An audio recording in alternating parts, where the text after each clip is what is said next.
Hey guys, what's going on? Today we're going to take a look at this knife. This is the Ferrum Forge Stinger Titanium Framelock. They have another version of this knife that is a liner lock that you can get with G10 or carbon fiber handles.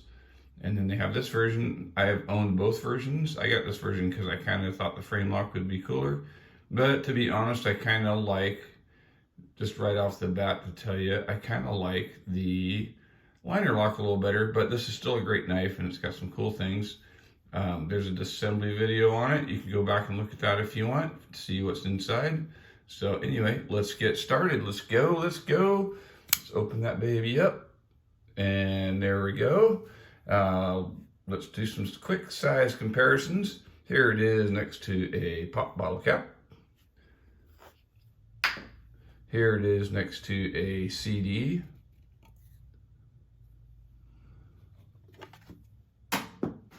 Here it is next to a Bic lighter.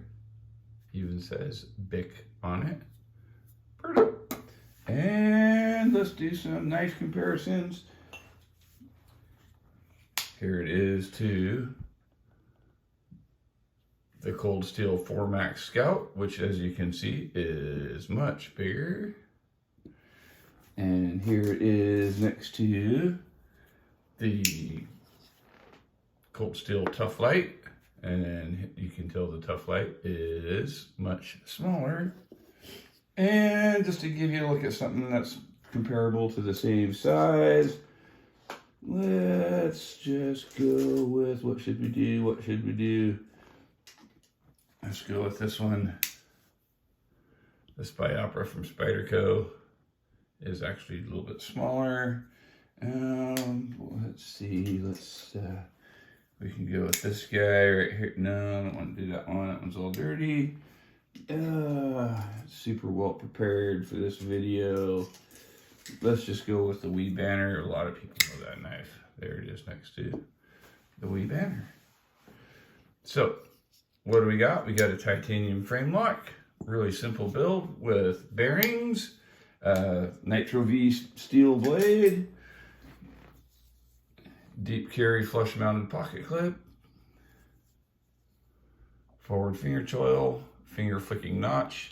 This knife will flip very easily and it will finger flip very easily also.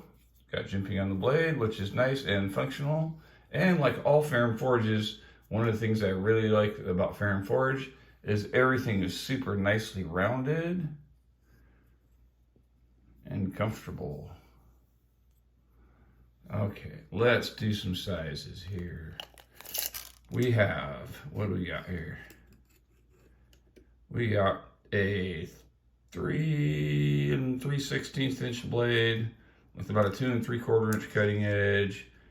4 1/8 inch handle, and it weighs about 2.8 ounces. I got a scale on the way, guys. It's coming.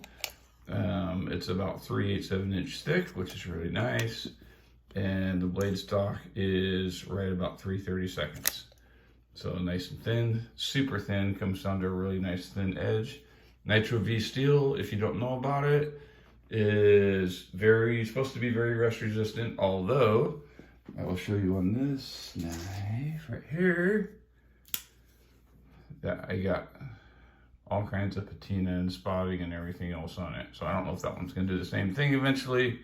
It might, but we never know. Never know. That was the Mass Drop Perpetua, so I don't know. These knives I think are made by Wee or Civivi, but whatever the Wee factory, the Civivi brand factory, they're all one same big family. One of the interesting things about this knife is you look at that, and that is not a backspacer. These scales are milled out of a full slab of titanium, and the actual seam of the knife is in the center of this little track that they've milled in here. So that's really nice. That's really nice.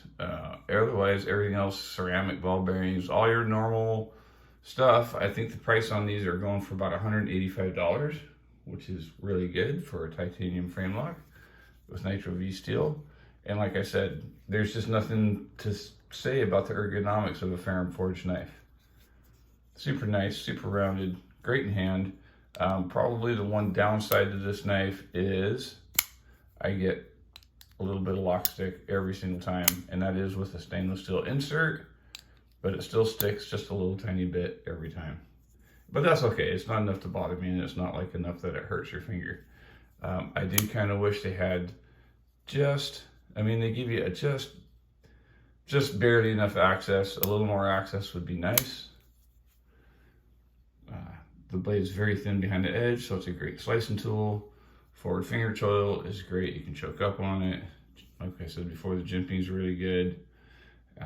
Other than that, there's nothing really like extraordinary about this knife, but the design is very good. It's very attractive. It's kind of a modernized drop point. That forward finger choil keeps the plunge grind out of the edge, so that's really nice. I like how the fuller, even though it doesn't look like it, it gives you plenty of bite to do a finger flick. It will not, the deten's just way too tight for that. And plus you're getting your fingers on it, but it will finger flick. And yes, you do, if you put your fingers right on the lock bar, you do get death lock and it won't work. That's pretty typical nowadays. I got the plain stonewash version because it hides scratches, so you can scratch this knife up all day and not have any worries about seeing it. I do wish they wouldn't have done the bead blasted blade though. I would rather see a stonewash than a bead blast, personally, because it gunks up and kind of shows fingerprints, and I don't know, it's just not my favorite. No lanyard hole. If you want a lanyard, you're gonna have to run it through the deal on the pocket clip through that hole and wrap it up through, which is thank you. For me, I don't need a lanyard, don't use a lanyard, and I think the hole detracts from it. It is screwed right through into the titanium. That's not great either, so be careful if you own this knife. When you go take it apart, if you strip those screws, you need a new knife. It's just that simple. They can't just send you a standoff or another whatever. If it's a Chicago screw, they can send you the other side, but they can't do that. But I've never had that happen to me, and I've never met anybody that's happened to. The steel interface that interfaces with the blade is also an over travel, so you can't over travel this blade. I like that they did the cutout on the inside. People say that that's weaker, but whatever. I don't use my knives to where I'm gonna bend that anyway, so I'd rather have that than have it interfering with your pocket when you're putting your knife in and out. And speaking of that, as you can see by the way the clip is canted backwards like that, when it goes in your pocket, it's gonna push the knife back like that and tuck it in just real nice like in your pocket. This is not left-hand friendly, sorry lefties, but you're gonna have to deal with that. Otherwise, great knife. I could highly recommend it. The flipper tab is nice. You can push button it, which is my favorite way to do this knife, or you see how they do that notch right there? You can light switch it. Either way is great. Or you can finger flick it. It's just kind of hard to finger flick because you pinch on that lock bar and you give it death grip. So anyway, that's it. There's really not a lot to say about this knife. There's nothing really bad to say about this knife, which makes it easy. It's just a great knife. It's just all around a great knife. Ferrum Forge makes great designs, and Civivi or whoever makes it, makes great knives.